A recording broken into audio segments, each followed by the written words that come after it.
Battle Arena, Part 1, Chapters 1 through 5, by Patrick Montegna. Chapter 1, Foes Collide. The construction worker of legend yells, "You're going to be okay, I've got you." His best friend's fingers slip an inch. "Pull me up." "Our hands are greasy from the burgers." Her hand slips further. "Your hands are also unbelievably soft since you moisturize them every day." "Yeah, I know, I'm addicted, just hang on." She tries to reach up with her other hand, but it's too late. His best friend's fingers slip from his grip. She falls, and... the end. Skylar delivers the final blow to an exposed nail with a loud whack, putting it flush against the surface of a red doghouse. Destroyed by grief, the great construction worker of legend disappeared into the desert wasteland, never to return. She leans against her small build and observes the emotional devastation her story had on the 3 crying 8-year-olds before her.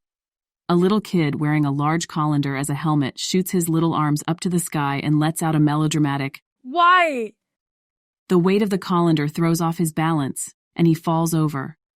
A little girl with dirt smudges on her face and a crusty nose tries to help him up while she fails to hold back her own tears. A bald kid holding one of Skylar's wrenches looks at his 2 friends and back at Skylar. A puzzled expression comes across his face. Did he die? Skylar places her hammer back into her tool belt and brushes some dust off her red coveralls. A door to Skylar's left opens, and a lady in her late 40s, with dark copper skin and long, thinly braided hair, put up in a bun, walks in. Quickly patting her damp hands on her apron, she exclaims, "Unbelievable. I'm speechless." She takes in all the details of Skylar's handiwork: short green carpet simulating grass, bright blue walls with hand-painted white clouds, and a barn-shaped doghouse thoughtfully built out of repurposed scraps. Noticing the crying children, she turns to Skylar. "You didn't tell one of your stories again, did you? They're too effective." Slightly ashamed, Skylar notices a little pattering sound below and looks down. A little robot pup waddles over to the doghouse and lets out a bark. It goes inside, spins in circles, stretches, and lays down. "Wiggles looks satisfied with the job you... Raoul?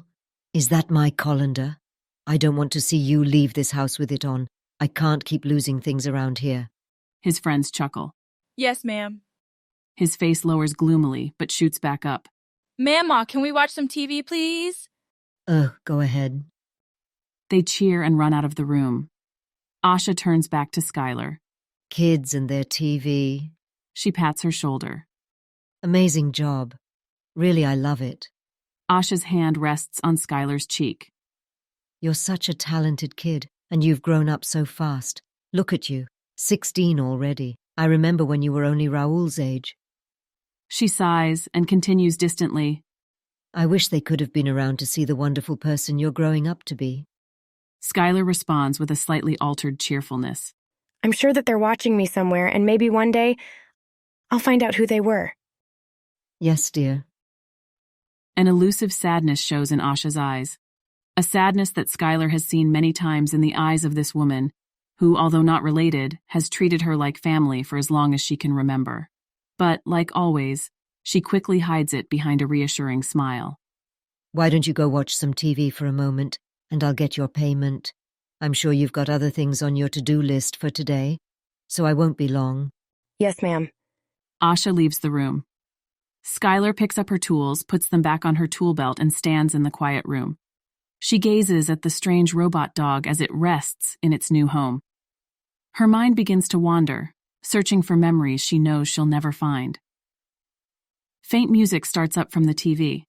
Not being a fan, she reluctantly joins the kids in the small living room. On the TV, a voice declares, "And we are back with some more Battle Arena." A giant oval-shaped arena packed with fans comes into view. Skylar barely makes out 2 figures due to the sheer magnitude of the stadium. The TV cuts to a close-up of a deep gray cyborg man, wearing a navy blue jumpsuit, a swaying black cape, a platinum chest plate with a sparkling red hammer emblem, and a helmet with a dark transparent visor. One determined eye is visible through the visor, but the other is replaced with a protruding button-like shape. He brushes some soot off his arm coolly. Smoking craters speckle the terrain around him. Impressive. Frugal Dooble. Skylar laughs. Frugal Dooble? The little girl with the dirty face and Bailey, ironed onto the back of her equally messy hoodie, shushes Skylar without removing her eyes from the screen. Oh, my bad. The camera cuts to his adversary, a tiny green bean-shaped humanoid sitting in the cockpit of what can only be described as a giant weapon made of weapons. The little creature smirks and reveals its little, shrill voice.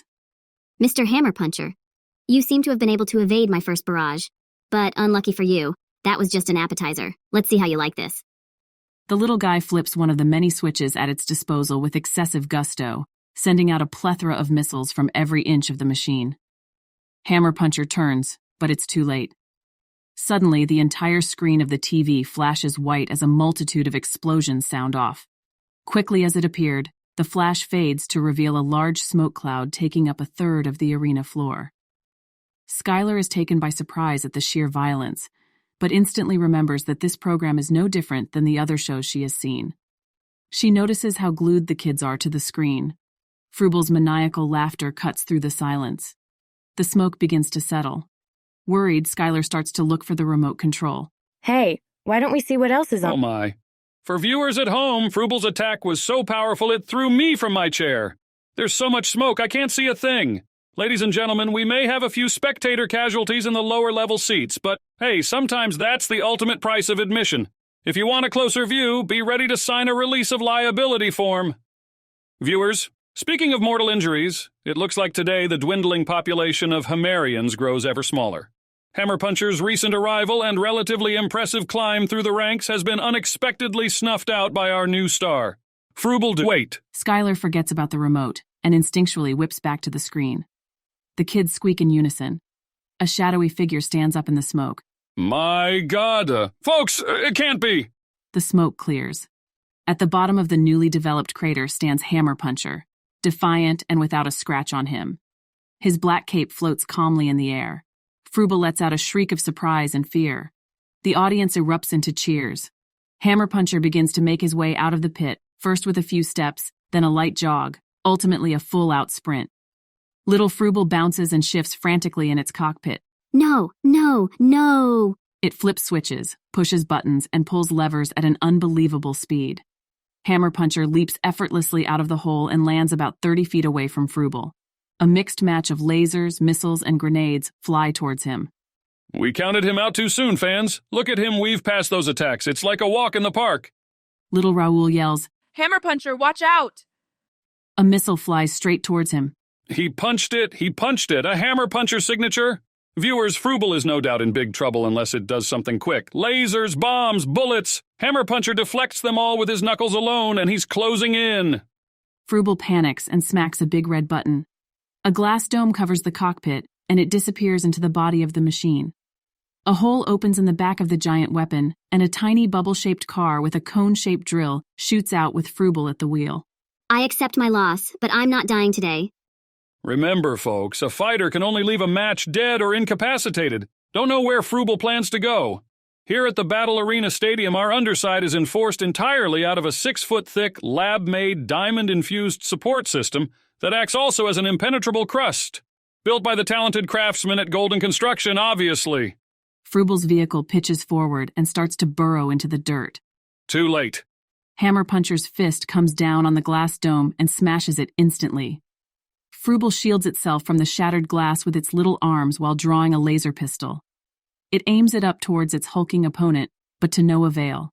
One laser reflects off Hammer Puncher's chest plate and sends Frugal's little pistol flying. A gloved hand pulls Frugal from the car. Wait! Oh no, I see the light! Frugal melodramatically plays dead in his hand. He opens one eye and notices the fight hasn't been stopped. Wait, you win! I'm sorry, Frugal. You are just a necessary casualty. Hammer Puncher winds back his other arm, preparing a fist.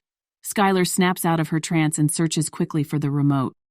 The kids are motionless. Raoul grips the colander tightly on his head. Bailey peeks between her fingers, and the oblivious kid stares, drooling with a creepy smile. Wait, please! I have a family! Oh my, this is horrible. Where's the remote? She gives up searching and makes a beeline for the power button on the TV. Hammer Puncher sends his fist flying towards Frugal. Skylar dives for the button but misses. She bonks her head on the cabinet below and lands face down on the ground. Soft music. Raoul and Bailey leap up and yell. What? The oblivious kid follows with, Did he die? Skylar sits up, shaking off the pain, confused. In place of the violent program is a parental control screen, with a humanoid mouse shrugging its shoulders in a loop.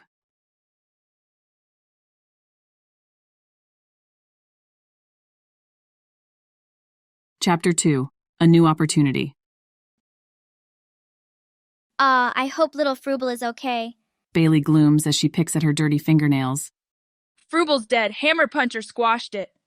Raoul presses his fist into his palm. Right, Wiggy? The oblivious kid shrugs. I don't know. Wiggy, you're no help. Bailey, Fruble is toast. Quit being a little girl. Hey, what's that have to do with anything? You're just mad I'm taller than you. They both get up off the floor.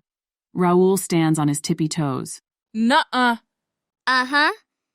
Bailey pulls the colander down over his face as Raoul flails his arms blindly. Wiggy gets on top of the coffee table and taps his elbow with an evil smile. He prepares to leap. Hey. The three kids freeze. Knock it off, Wiggy, get off that. I don't know where your feet have been. If y'all keep this up, I'll take TV away for a week. No! Well then, behave. Raoul apologized to Bailey. But... Grandma Asha stares deep into his soul. He turns to Bailey and mumbles, Sorry. Good. Now let me talk to Skylar without all the ruckus, so I can pay her and she can leave. Yes, Yes, ma'am. Yes, ma'am. The kids turn back to the TV, and Raoul gently pulls the remote from under the TV cabinet.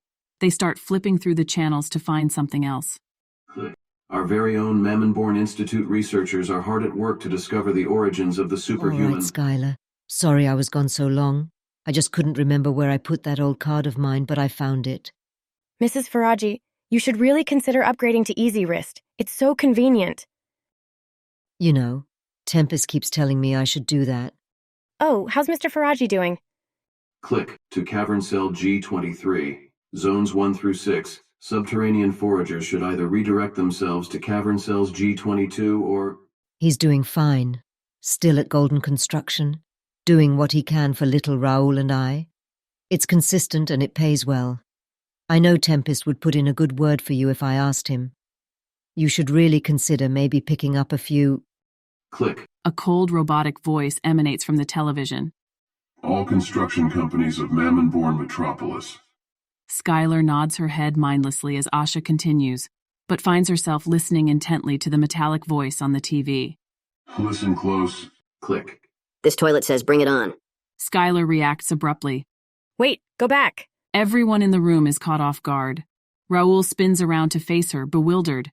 Please, turn it back. Raoul flips back to the previous channel. On the screen, the source of the voice is revealed to be a masked individual, sitting alone in a room draped in crimson velvet and shimmering jewels. Their extravagant wardrobe consists of a cloak-like golden suit jacket, an undershirt of bronze chainmail, an 8-pointed bronze collar, and a crimson tie. But the distinct Crimson River emblem on the forehead of their emotionless bronze mask instantly tells Skylar that this person is an official herald of Mammon. The gracious Mammon family has time and time again forged major innovations, ambitious projects, and endless job flow for the vibrant inhabitants of the greatest refuge Vector has ever known. His legendary ancestor Gaius Mammon blessed us with the nuclear hearts necessary to defy the Great Summer more than 300 years ago.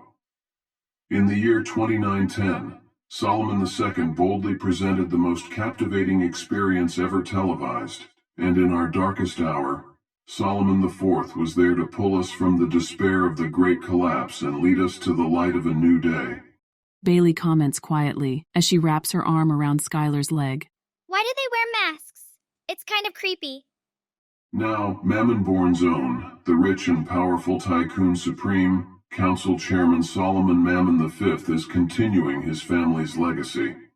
Mr. Mammon is determined to award one talented construction company with a coveted contract for the sole right to construct the headquarters of his new, top-secret, groundbreaking project. In order to determine the best company for the job, a competition will be held in exactly 60 days on Lunar A 10th, 3111. In order to provide companies with enough time to prepare, Applications will be accepted as late as Lunar J30th, 3110, New Year's Eve. All construction companies that deem themselves worthy can sign up, but are solely responsible for any misadventures that may occur to their persons. As with Battle Arena, participation from companies that submit an official entry form is mandatory. Click. A wacky, ambiguously shaped mascot hops up and down. Hey kids, what's your favorite shallow zone synthetic mutation? The kids in the room yell. Synthetic protein substance. Cave chicken. And remember, synthetic protein substance, cave chicken, doesn't just taste good. It could also be linked to... Raoul leads the response while Bailey and Wiggy echo with vague mumbles. The development of superhuman abilities in those individuals who consume it on a daily basis, including kids. The mascot starts spewing technical information at an inhuman speed, to the point that its message becomes impenetrable. Bailey gets Skylar's attention by tugging on her shirt. Hey, you work for a can-stuck-rocked-in, company. Yeah, I do. I think you build cool things. Bailey's excitement grows with every sentence. Maybe you could show them Wiggles' house. What do you think the secret is? Do you think you'll win? I think you'll win. Maybe I could help. Asha cuts in. Bailey, there's no way your parents are going to let you help with that. It sounds too dangerous for kids. Now stop inundating Skylar with all your questions. Without taking her eyes off of Bailey, Asha takes Skylar's wrist and rotates it, so her palm faces upward. She's probably got enough on her plate to think about, let alone this. Raoul adds his 2 cents. Yeah, Bailey. Anyways, a cone truck, contest sounds boring. There's no fighting. He starts punching the air. Asha's eyes beam to him. Hush, Raoul. He lowers his head but quickly forgets his sense of guilt and begins play fighting with Wiggy. Bailey watches them. Asha redirects her focus back to Skylar. A spark has been ignited in Skylar's eyes. I should talk to Junior about this. I think this could be the opportunity we've been waiting for. Asha takes her bank card out of her apron. I think we both know how Junior's gonna respond. Skylar's understanding of this simple suggestion chips away at her optimistic mood. It sounds interesting, Sky. And I know you're talented, but remember, you've got all the time in the world. Maybe now, the best thing for you is to continue growing. Learn new skills and perfect them. You're so young. I'm sure something like this will come again. People always believe their causes are once in a lifetime, but trust me, I've seen so many projects in this city that I can't keep count. Here's another and tomorrow. You understand? She holds her card over Skylar's wrist. In a loss for words, she watches Asha's focused face. A blue dot glows from Skylar's wrist, followed by a beep confirming the easy transaction. There we go. I think I'll stick with my cards, Sky. She rubs her finger over where the blue light appeared. I guess it's just not for me. She returns her focus back to Skylar's face. Be safe out there. You want to take some food with you? Thanks, Mrs. Faraji, but I should get going. I still have a lot of jobs to finish up. She pencils out the completed task in her notepad and scans her long list of jobs. Skylar places it in the chest pocket of her red jumpsuit and tightens her utility belt. She pats Bailey on the head, and Asha gives her a big hug and thanks her. She heads over to the front door of their apartment, picks her backpack off the floor, grabs her construction helmet off the coat rack, and opens the door. See y'all.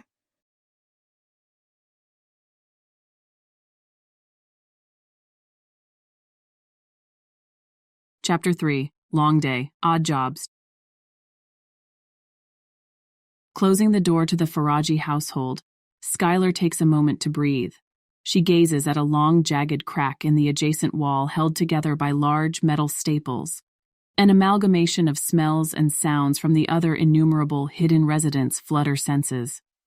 Although the list of work ahead of her is long, all she can think about is getting back to headquarters and telling Junior about the competition. The idea makes her a little nervous, but before she even makes it to the stairwell of the apartment complex, she finds her mind enveloped in a cloud of fantastic scenarios. Fast forward. A pale green plastic tray stacked with crispy yellow rectangles held by hands in shamrock green dish gloves stops inches from Skylar's surprised face. She looks up at the generous provider. A short woman in her early 30s with dark umber skin, a tired face but a lively expression. and a simple mint green short-sleeved dress.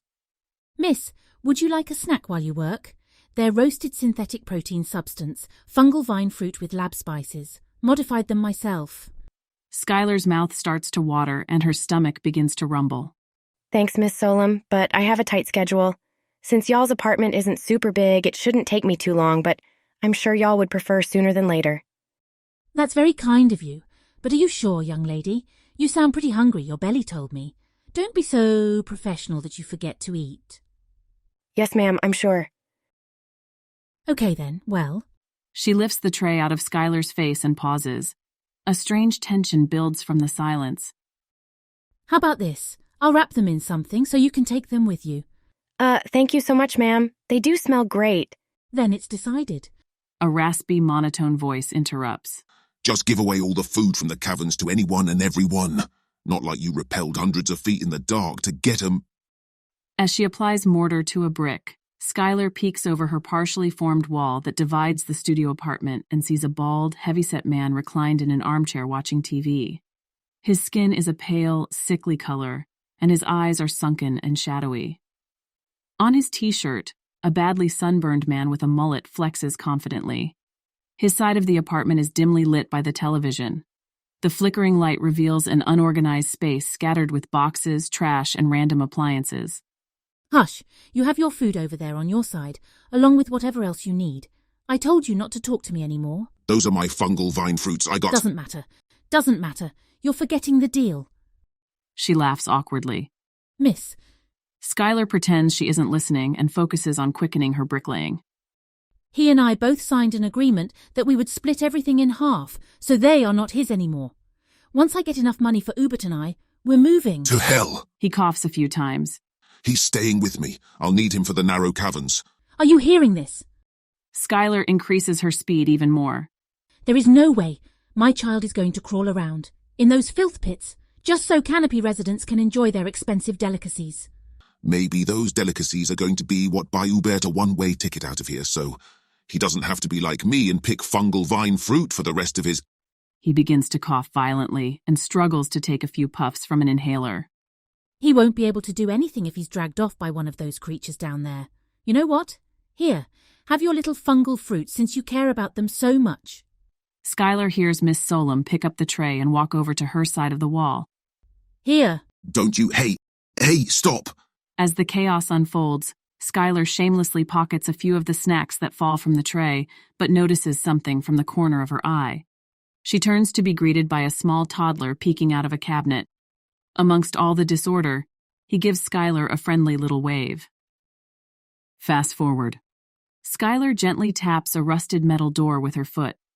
It makes a loud creaking noise as it sways open. She cautiously steps into the dark room and searches blindly for a light switch. Flipping it up, the ceiling light gradually comes to life. A dirty, cramped bathroom is revealed in the cold fluorescent light. A grimy walk-in shower to the left, straight ahead. A sink with a cloudy mirror, and to its right, an unflushed toilet. Really? Gross. She turns around and unzips her backpack to get out a life-saving can of air deodorizer, but notices something in the dark hallway. Scaly feet of orange and black bands with crusty toenails. Skylar looks up. A ghastly lizard face peers back at her from the end of the hallway with lightless black eyes the size of golf balls. Sorry. The little monster appeared while I was... so I didn't have time to flush. Putting on a pair of glasses, the creature's eyes grow even bigger than before. It's okay, Mr. Gila, but please, next time give me a heads up. Skylar gives the bathroom a good spray down. Putting away the can, she pulls out a thin PVC pipe the size of a flute, while thoughtfully observing the mysterious creature's turnip-sized hole in the middle of the bathroom floor. Mr. Gila? Yeah. You sure you didn't see what it was? I didn't. Sorry. Once I saw the tiles cracking, I ran. She stomps on the floor. A rumble under their feet responds and makes its way towards the bathroom. Mr. Hilla's hands tightly squeeze the corner of the wall. She loads the PVC pipe with a dart. The rumbling stops before the hole. Skylar brings the pipe to her lips and waits. Nothing. She stomps again. No response. She inches herself closer to the bathroom. Mr. Gila nervously whispers, "Be careful." Skylar's boot steps into the bathroom. The tempo of her heartbeat starts to rise. 3 feet away, the hole becomes more intimidating than she originally thought. The unseen creature's stillness demands utmost vigilance. At the right angle, she spots 2 beady red eyes staring up at her. Whee! It flies out like a cannonball. Skylar's dart misses, and the blur rams into her, knocking her down. Mr. Gila flees for his life, leaving Skylar to face the tiny beast on her own. The silhouette of a spiky rodent the size of a small dog crouches in the doorway, menacingly growling. It stands on its hind legs. Skylar knows instantly that this has to be one of the infamous bristled mole rats. It cracks its little knuckles and makes 2 tiny fists as it goes into a combat pose. It squeaks. The bristles on its back protrude in all directions like 100 deadly knives. Skylar knows better than to take her eyes off her unpredictable foe, but tries to quickly form a plan. Suddenly, she remembers. Rummaging around in her pocket desperately, she wonders if she ate them all. The mole rat releases another threatening squeak. There! She yanks out a dusty, squashed, pocket lint-covered fungal fruit and holds it out before her enemy, hoping it will be perceived as a worthy peace offering. The fun-sized beast lunges forward. Fast forward. An old, delicate hand with webbed fingers and speckled turquoise skin gently brushes a countertop and finds the handle of a drawer. Its owner declares in a soft voice, "Ah, here we are." A bulky, round flashlight is pulled out and flipped on. Its warm beam cuts through the darkness. Unknowing to the wielder, the light is pointing directly at her face. Her wrinkly, humanoid, frog-like face stares blankly with dull, unseeing eyes. Skylar slowly takes the flashlight from the 3-foot-tall frog lady, carefully maneuvers between tall stacks of old audio cartridges, boxes, and bubble-wrapped furniture, and begins to climb a ladder in the middle of the tall but narrow apartment. Miss Lillian, can I ask you a question? Of course, dear. I don't mean any offense, but since you can't see, how did you know your bulb went out? Miss Lillian smiles. No offense taken, that's actually a good question, dear. How did I... She rubs her forehead. Ah, yes, I remember. My sweet grandson, Hopper, I think you've met him, came over yesterday and we talked a little bit about how he was doing. But it was such a shame he couldn't stay very long. He's always so busy chasing his dreams. I remember when he was only knee-high and would just hop around everywhere. She sighs with affection as vivid memories appear before her. Miss Lillian. Skylar unscrews the bulb from the ceiling. Ah, sorry, my dear, the light. So my Hopper needed to borrow some money, just a little bit, to help him invest in a lovely project he's been working on for the last few months. Since you go with me to get my groceries sometimes, you know that I get a small stipend every month for the basics. Groceries, rent, so on. Amphibians United has always treated me well, so I wanted to give him a little bit to help him reach his goal. When he went over to fetch my old bank card from the cabinet, he hit his shin on one of the numerous obstacles I have in this messy maze. I felt so bad. Hopper, being the strong kid he is, said he was okay, but it sounded like it hurt quite a bit. I'm sure it was the gumball machine my Lyles found long ago. That was back when they still contained colorful dyes like orange, blue, red, green. Miss Lillian. 15 feet off the ground, Skylar drops the obsolete bulb while taking out a new one from her tool belt. Not a single noise comes from the falling bulb, and she charismatically winks and gives a thumbs up to the helpful catcher down below. I appreciate you keeping me on track, dear. Hopper hit his shin and was kind enough to let me know that he couldn't see anything because the light went out. That's what brings you here. Miss Lillian, why didn't your grandson change the bulb while he was here? Oh, the poor dear wanted to, but he had to catch a train, so he got his money and left quickly. He sounded a little stressed out. I hope he was able to catch it. All right, just have to flip the light back on. Skylar climbs down the ladder and gestures her hand in the direction of the light switch. A soft pattering of footsteps head towards it. Amazing. Ah, sounds like you have a little friend with you, too. Is it one of those worker cats I've heard all about? Exactly, Miss Lillian. Hopping on the couch and climbing up a thin lamp, the bristled mole rat from earlier flips the light switch up, and the room is once again lit. And we have light. Oh, thank you so much, dear. You really have brightened my day. Miss Lillian snaps her fingers and cackles at her own joke. Don't forget to pay yourself. You know where the card is, and I'll go get a snack for you and your useful kitty cat friend. Watch out for that sneaky gumball machine. She feels her way down a cluttered path over to the kitchen as the mole rat follows her happily. Skylar pulls the card out from the drawer, types in the small fee for her service, and holds it over her wrist. The blue light glows but doesn't beep. She tries again, but the card's narrow screen says declined. Miss Lillian, I'm having trouble with your card. She raises her voice to be heard from the kitchen. Oh, that's strange. Hopper didn't have trouble with it yesterday. Try it again. Might just be acting up. She continues rummaging through her fridge. Skylar tries a third time but gets the same result. She gets a suspicious feeling and brings it close to her mouth and whispers, Show available balance. A single 0 shows up. Skylar's eyes widen in complete shock. Miss Lillian, what was Hopper's project? I actually don't know. My wonderful Hopper says he can't talk about it because it's a secret project.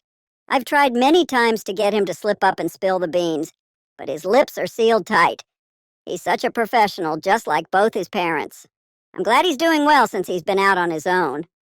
Skylar stares at the 0 and hopes it doesn't mean what she thinks. Miss Lillian, have you done anything else interesting recently? Any gambling? Oh gosh, no, dear. My fierce gambling days are behind me, although I do miss them. I've just been a homebody hermit for the last few weeks. Since my stipend came in yesterday morning, I was thinking about picking up some groceries tomorrow or the next day if you want to tag along and bring your hungry friend. Sounds like a good plan.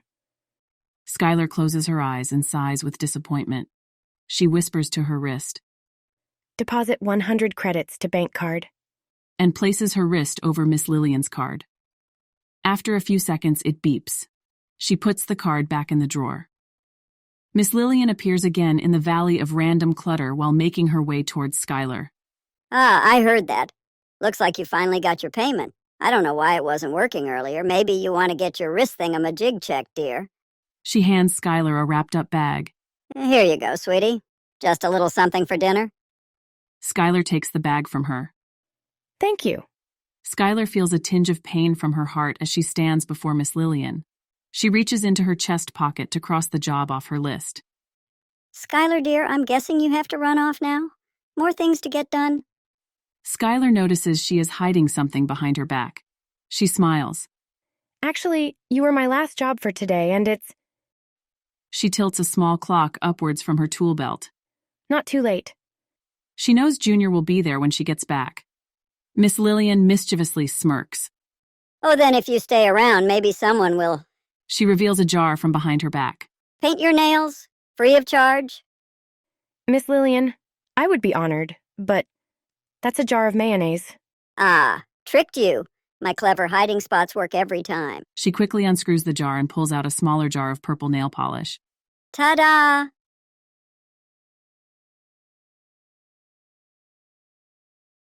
Chapter 4. The Cold Hand. Skylar exits Miss Lillian's apartment with her freshly painted fingernails onto a narrow, humid network of alleyways crowded with people and mutant humanoids. The smells of the bustling marketplace beckon her to purchase at least one of its many delicious options. Although her backpack holds her meal for later, she can't help but make her way towards her favorite stand, Cheap and Tasty's fungal fries. Her hunger tunnel vision is interrupted when she notices the jolt reactions and nasty glares of passers-by. There is a snarl from behind, followed by a gasp and quickened footsteps. Turning around, she spots the culprit, her new spiky, rodent friend, strolling in her footsteps and hissing at anyone who comes too close. Ah! She attempts to calm the strangers. It's okay, he's friendly, trust me. A cold hand lands on her shoulder. Startled, she whips around. Before her stands a cylindrical android cased in deep maroon steel. Its form is speckled with scrapes and dents.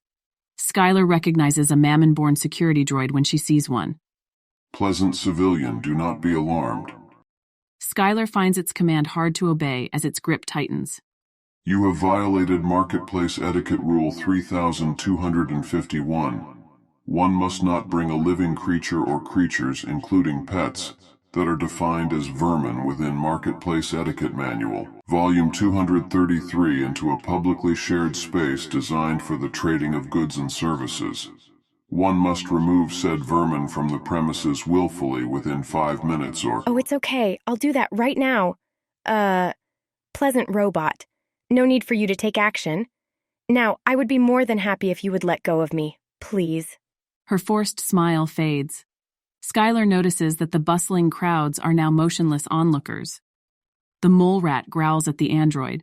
No, it's okay, little dude. The kind robot here is just doing its job. The android's stare and lifeless silence sends shivers down Skylar's spine. It continues, One must remove said vermin from the premises willfully within 5 minutes or have said vermin terminated and removed by force. If the latter is to occur, the citizen that is held responsible will instantly be fined 50 credits. If, due to unseen circumstances, the payment cannot be completed, an extra fine of 20 credits will be applied. One will then have 10 days to pay the accumulating fines or submit an official appeal request form to one's local third-party appeals clerk. A bright flash of light blinds Skylar. Your face has been added to the Public Safety Security Database. Future violations will accrue larger fines and ultimately prison time. Pleasant civilian, you may now decide your plan of action freely. Its grip loosens and retracts. Skylar rubs her eyes, turns around and crouches before the vexed mole rat. Its beady eyes are fixed on the android. Hey, buddy. She waves. We don't have much time, so listen. You were so helpful today, and I'm glad I made a new friend. But how would you like to stay at Miss Lillian's place and keep her company?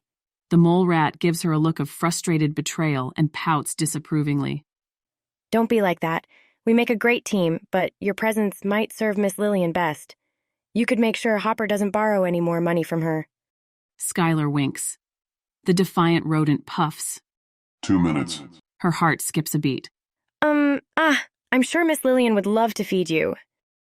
Suddenly, its eyes widen and shift to her. A mischievous smirk appears. It coughs to clear its throat and speaks in an unbelievably deep voice. Okay. Everyone's jaws drop, including Skylar's. I will do it. I shall go. Miss Lillian awaits. 1 minute. And for you, robot, I am no vermin. I am Mercutio Mole, son of Wrath.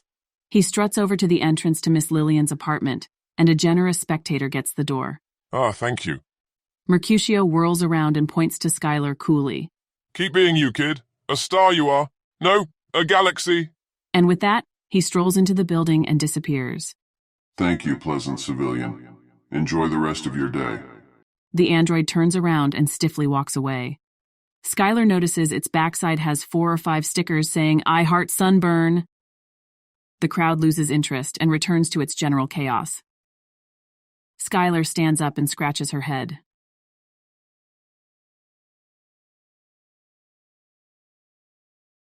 Chapter 5. Convincing Junior.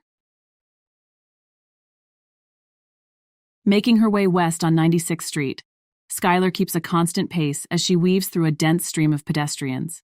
She reaches into her fungal fries container blindly and is met with nothing but cardboard, crumbs, and sorrow. She sighs and wipes her mouth on her sleeve.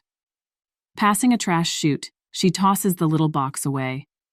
While traveling through the lower story, towering high-rises encompass Skylar's journey back to HQ. From ground level to the 30th floor, the structures have very blunt and utilitarian features: raw concrete walls, hundreds of small uniform windows, and bold stenciled apartment labels. And if not for relentless, beaming street lamps, lower-story residents would live in complete darkness, with exception for high noon. In this shadowy, gaunt world, no colorful vegetation grows, just the occasional warty fungal root emerging from its subterranean existence.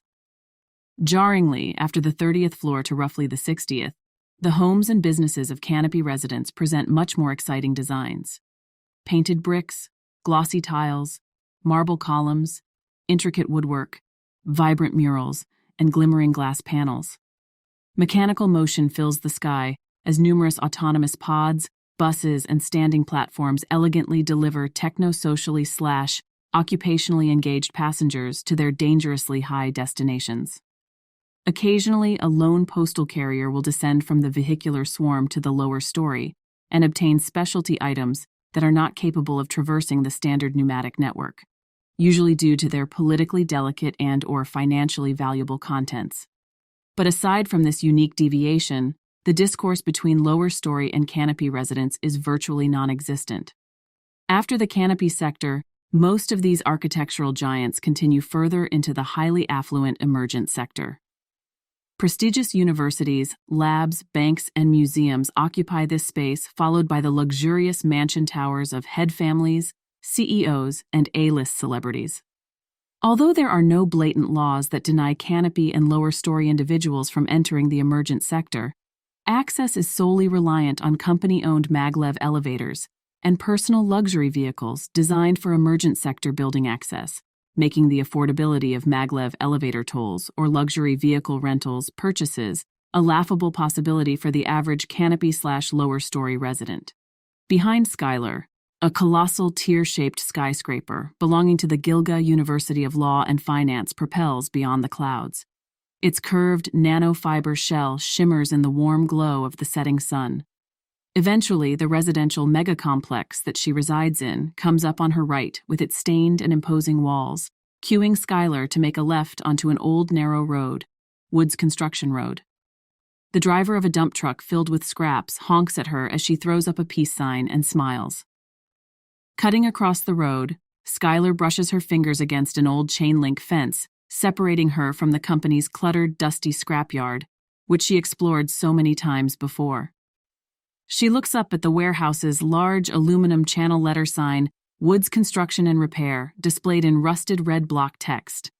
On a smaller, cheaper sign, that was added much later, are the words "and more," creating a somewhat awkward Woods Construction and Repair and More. She comes up on the main entrance to the building and is about to open the door when a man in his mid-60s in a faded red jumpsuit pushes the door open with his back while carrying heavy boxes. Unaware of Skylar, he mumbles, "For civilization's sake, his father would turn in his—" He spots Skylar in his peripheral vision. "Skylar, Mr. Bardashi." "You better jump this sinking ship quick if you know what's good for you. Junior's big rump is going to drag this company down." What did Junior do? Mr. Bardashi leaves Skylar unanswered as he shuffles away with his boxes. She opens the door and rushes up a flight of metal stairs to the observation deck. "Oh, hello, Sky." Skylar looks down. A hunched-over woman in her 60s with an olive complexion and a face speckled with sunspots lifts a glowing red bar of steel with blacksmith tongs and places it carefully down on an anvil. "Hey, Mrs. Faber, do you know what's up with Mr. Bardashi?" "Dear?" She lowers her head solemnly. "You're going to have to talk to Junior about that." She starts hammering away at the bar of steel. "Okay." Skylar continues down the metal observation deck until she enters the second-floor hallway, passing large windows on her left and 3 doors on her right. She turns into Junior's office. "Junior!" She is greeted by silence and an office void of Junior. She pokes her head out into the hallway again. "Junior!" A distant voice responds. "Yeah? "Where you at?" I'm talking to Wendell. I'll be with you in just a moment." "Sounds good." Skylar strolls around Junior's small windowless office. She looks at old dusty plaques and a framed photograph of little Junior with his stern father, Roger Sr., and his loving mother, Meredith. She smiles at 2 bobbleheads sitting on top of a broken filing cabinet. One has the appearance of a miniature Junior, holding a 2x4 and a toolbox. The other is a cyborg woman with a laser rifle resting against her shoulder. Skylar taps her head to make it bobble, taking a finger's worth of dust. She wipes it on her coveralls. "Sky." A round, heavy-set man in his early 50s, with a black disheveled ponytail and a deeply weathered face, lumbers in and places his tool belt on a short table near the door. "Hey, Junior, I have something really, really cool to tell you. But first, what's up with Mr. Bardashi? He was pretty upset. Did you—" "There's not much to say. He quit," says Junior in a low, raspy voice. "What? Why?" Junior removes his construction helmet and cradles it in his arm. "He just did." "He's been working here since before I can remember. He's a part of our team. He promised he would teach me how to mold glass." Junior powers off his computer at his desk. "I'm sure you can borrow that virtual learning thing Mrs. Faraji got her grandson, can't you?" "That's not the same. Junior, Mr. Bardashi was your friend." "He still is, and I'm wishing him the best." He opens the drawer at his desk and pulls out a piece of paper.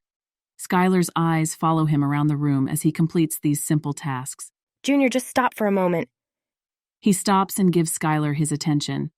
Sorry, Sky, you don't have to worry about these kind of things. It's like unpaid overtime. Unpaid? What was the thing you wanted to tell me? Because I have to tell you something after. Skylar starts to get irritated, but the hope that her news might bring redirects her focus. There's a competition. We can sign the company up. Mr. Bardashi would have to come back. I think we could— Slow down. Start over. He puts his helmet down on the table and crosses his arms. Skylar thinks of where to begin. When I finished the vacation room at Asha's place, the kids were watching TV, and one of Solomon's associates gave an announcement. Did you see it? Junior shakes his head. Well, surprisingly, it wasn't about Battle Arena. He has some new, top-secret project. Junior spins his helmet on the edge of the desk. In like 90 days, he wants construction companies like us to go head-to-head in a competition. And guess what? The winning company, which would be us, gets to work with him on his new top-secret project. Doesn't that sound exciting? Maybe Mr. Bardashi doesn't know yet. I'll talk to him. I can't wait to tell the others. Sky. Junior's voice is nearly inaudible, but Skylar hears it as if it is loud as thunder. Yeah? You know we can't do that. What do you mean? Junior stops the helmet from spinning. A teenager and a handful of washed-up construction workers won't stand a chance. We'll be the laughingstock of Mammonbourne. He puts his helmet on a coat rack to the right of the door. No, we won't. Y'all aren't washed up. You guys taught me everything. We're the ultimate team. Yeah, maybe we'll go in as the underdogs, but let them laugh. The competition won't know what hit them. This is our chance. Junior grabs his denim jacket. No, this is your chance, and you shouldn't let it pass by. He shakes the paper in his hand so that it unfolds. Golden Construction is still hiring new workers, and they could use someone as talented as you. And I'm sure they have a chance at actually winning this competition. He hands her a job application for Golden. She tosses it dismissively onto his desk. But I don't want to work for them. I like working here. You guys are the closest thing I've got to family. Junior stares at the ground as he puts on his jacket. I'm sorry, Skylar. I don't know how to tell you this, but I've decided. Decided what? I told the others earlier today. Told them what? I'm selling Woods Construction. What? Why? Sky, we can't keep up. You know we've been going under for years. The new labor force we would need just to get out of the red is going to our competitors, and who could blame them? Our legacy workers will never see retirement. Our building is falling apart, and most of us don't even do real construction anymore. What will happen to Mrs. Faber, Mr. Wandel, Miss Perez, Mr. Bardashi, all your workers? Most of them understood this was bound to happen sooner or later. Some of them have applied for construction jobs elsewhere. Some said they might try something new. But I don't mind working more jobs if I have to. I know, kid. I think I've known you for a while, and I know you'll never admit it. But we're holding you back. There's so much of this city you've never seen, and there's an infinite amount of skills you can learn from a company like Golden. You won't be alone. There's a few familiar faces you'll recognize. He puts the application back into her hand and pats her shoulder. Take this, fill it out, turn it in tomorrow, and start living your life.